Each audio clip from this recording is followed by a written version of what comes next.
ਤਾਂ ਜਿੱਥੇ ਲੋਕ ਸਭਾ ਦੇ ਵਿੱਚ ਸਵੇਰ ਤੋਂ ਕਾਰਵਾਈ ਹੋਈ ਪਰ ਕਾਰਵਾਈ ਕੁਝ ਸਮਾਂ ਬਾਅਦ ਹੀ ਜੋ ਹੈ ਸਥਗਿਤ ਕਰ ਦਿੱਤੀ गई और इस वक्त लोक सभा दे विच जबरदस्त हंगामा हो रहा है। बड़े बेआबरू होकर तेरे कूचे से हम निकले, बहुत निकले मेरे अरमान, लेकिन फिर भी कम निकले। यानी वो जो दबे हुए अरमान है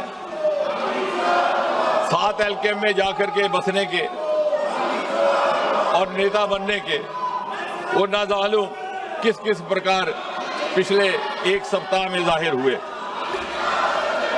मैंने 40 से 45 हमारे वक्ता रहे, सबके सुझाव भी नोट किए, बड़े ध्यान से भी सुना। उसमें कुछ एक बातें ऐसी भी आई जो मुझे लगता है कि स्पष्ट करने लायक है। यहां पे ये बताया गया,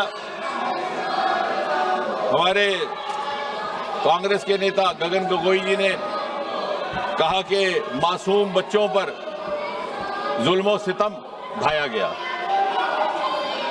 शायद उन्हें ये मालूम नहीं कि utmost restraint was exercised and it was made sure that casualties don't happen।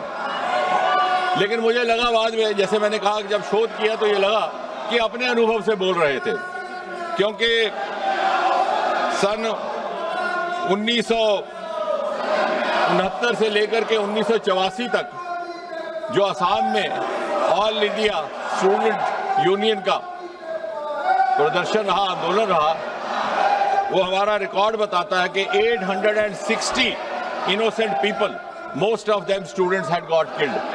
उस समय सरकार कांग्रेस की थी। तो इन्हें लगा कि जिस तरह से हम अपने जमाने में आंदोलन कर रहे विद्यार्थियों को कुचलने के लिए उन्हें मौत के घाट उतारते थे, शायद इन्होंने भी ऐसा किया हो। माननीय प्रियंका गांधी जी ने एक बड़ी रोचक बात की और ये सुनने लायक है। उनका कहना है कि 152 बार पेपर लीक हुआ। ये आंकड़ा कहां से मिला कोई प्रमाणित नहीं, कोई ऑथेंटिकेशन नहीं। लेकिन उससे भी अधिक दिलचस्प बात ये है, वो कहती है कि 150 papers leak, 150 times the paper leak happened which affected 750 crore children। I have verified this from the written script which was there in the parliament last night, because I wanted to actually check on myself। 150 paper leaks affecting 750 crore children, which means 7.5 billion।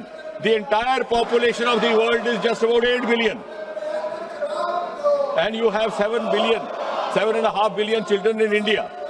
ना मालूम ये आंकड़ा कहां से आया। या तो ये मन घड़त है, या तो ये इसमें शरारत है, और या फिर इसमें इग्नोरेंस है। उन्होंने कहा कि सन 2024 के बाद जब ये एक्ट लगा था कोई कार्रवाई नहीं हुई। शायद उन्होंने ये अध्ययन नहीं किया कि 52 FIR लग चुके हैं पिछले 2 वर्ष में जब से ये एक्ट बना, जिसमें से 29 है प्रिवेंशन ऑफ अनफेयर मीन्स और 23 है भारत संहिता के लिए। इसी तरह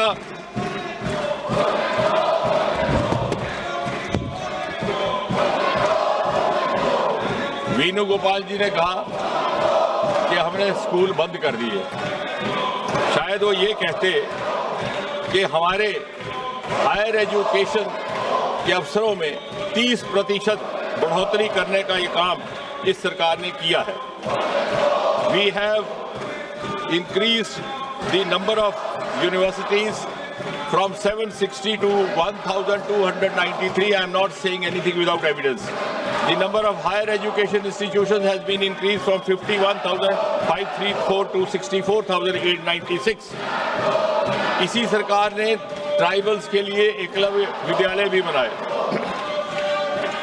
और इसी सरकार ने national education policy 2020 lie, which is a game changer and which should have happened actually. वो एक आपका अधूरा काम और आपका पाप था।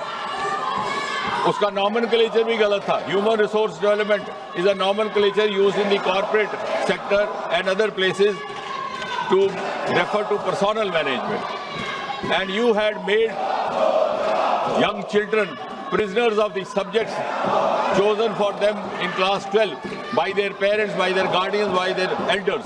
NEP 2020 has liberated our adolescent children from these subjects that they took up for class 12 and given them an aptitudinal freedom. अर्थात यदि कोई माता पिता अपने बच्चे को 12वीं कक्षा में 12वीं जमात में मेडिकल के सब्जेक्ट चुनने के लिए इसलिए हिदायत देते हैं कि उन्हें ये उम्मीद होती है कि वो आगे चल करके डॉक्टर बने और किसी कारण वो नहीं